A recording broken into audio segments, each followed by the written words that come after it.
नमस्कार। आकाशवाणी देहरादून से प्रस्तुत है प्रादेशिक समाचार। पहले मुख्य समाचार।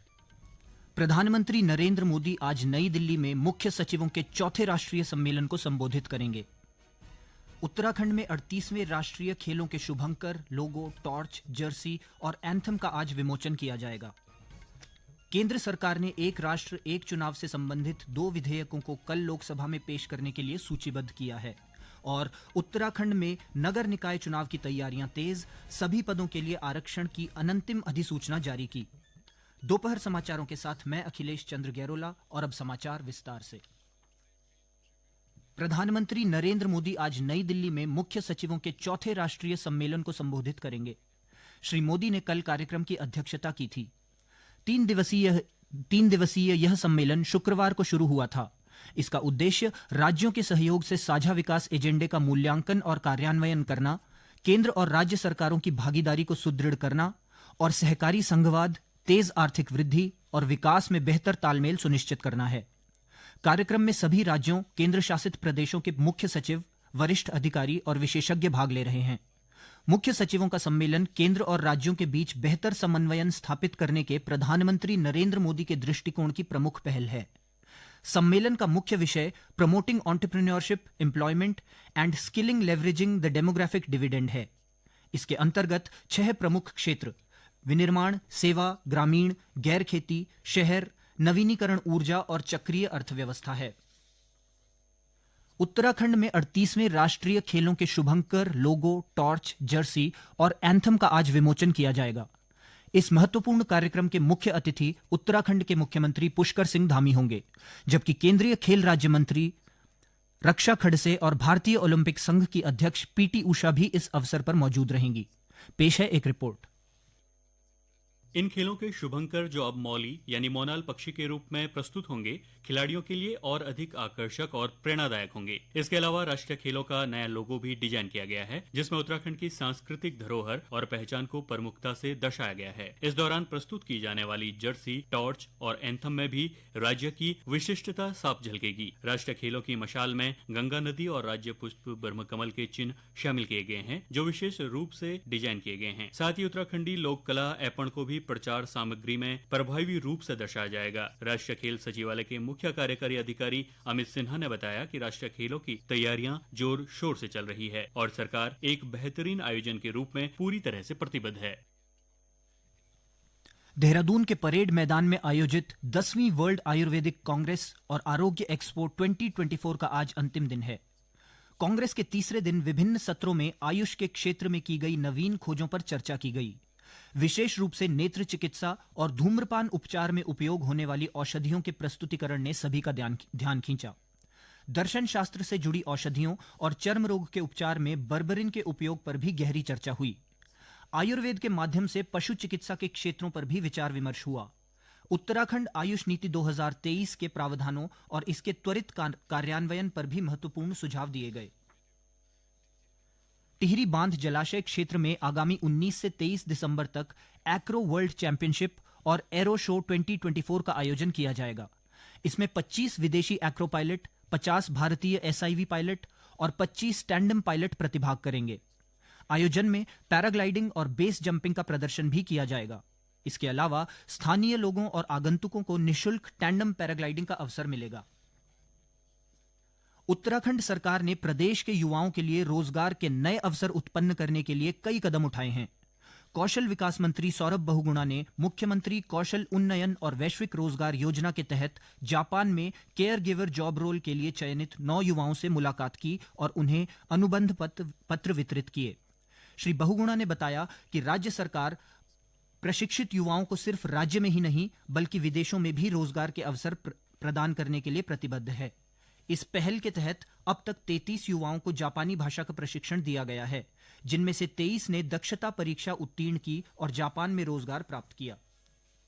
ये समाचार आप आकाशवाणी के देहरादून केंद्र से सुन रहे हैं। केंद्र सरकार ने एक राष्ट्र एक चुनाव से संबंधित 2 विधेयकों को कल लोकसभा में पेश करने के लिए सूचीबद्ध किया है।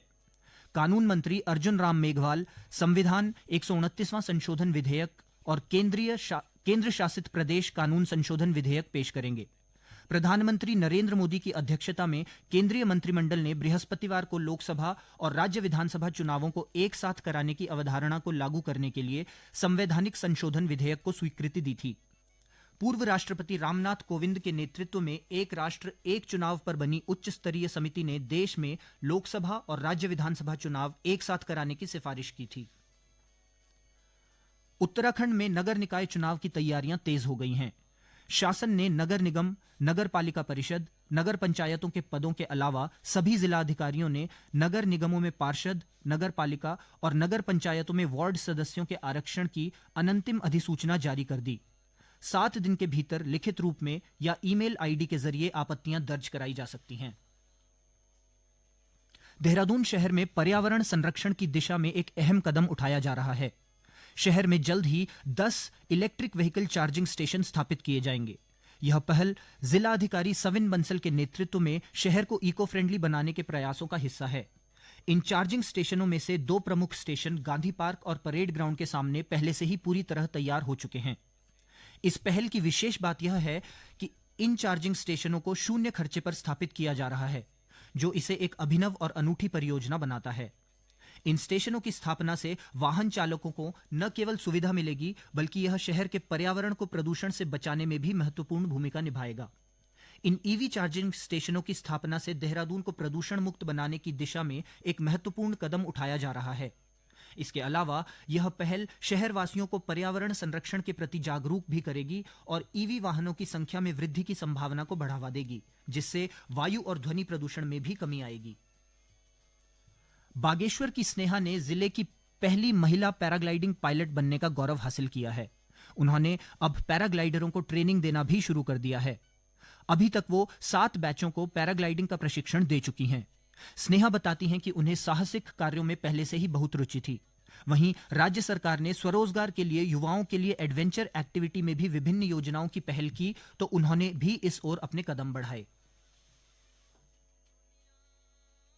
मैंने इसी साल 2024 में जून में अपनी P1 P2 कोर्स किया दुलम में, बेसिक कोर्स किया। उसके बाद हाल ही में मैंने अपने P3 कोर्स दुलम से हाई फ्लाइंग की, तो उसके बाद मुझे और अच्छा लगा। तो अब मैं देख रही हूँ कि धीरे धीरे मतलब इसमें लड़कियों का बहुत ज़्यादा इंटरेस्ट जाग रहा है। मेरे को देख के मतलब बहुत सारी लड़कियाँ भी वहाँ आती है। अब मैं ट्रेनर के रूप में उन्हें ट्रेनिंग भी देती हूँ गर्ल्स को।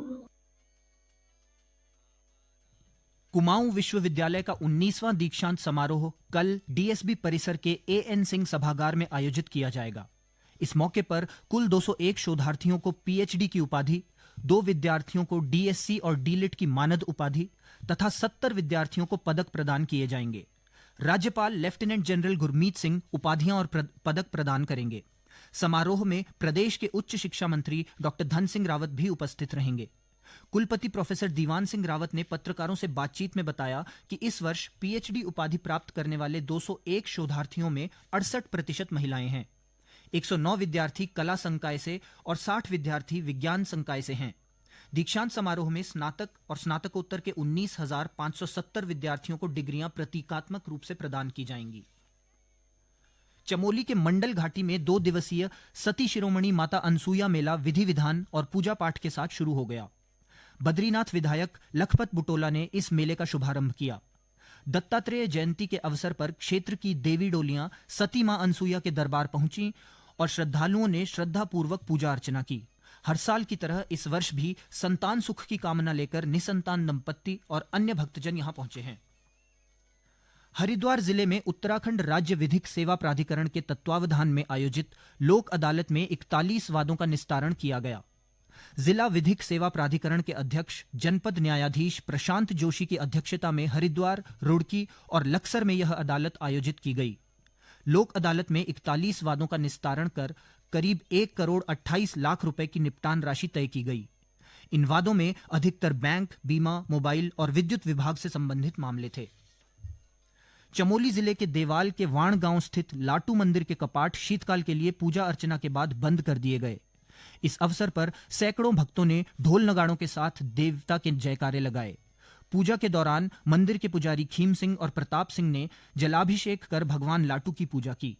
मंदिर के कपाट अब वैशाख पूर्णिमा को खुलेंगे।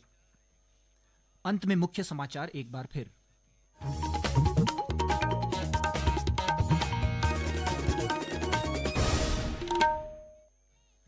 प्रधानमंत्री नरेंद्र मोदी आज नई दिल्ली में मुख्य सचिवों के साथ चौथे राष्ट्रीय सम्मेलन को संबोधित करेंगे।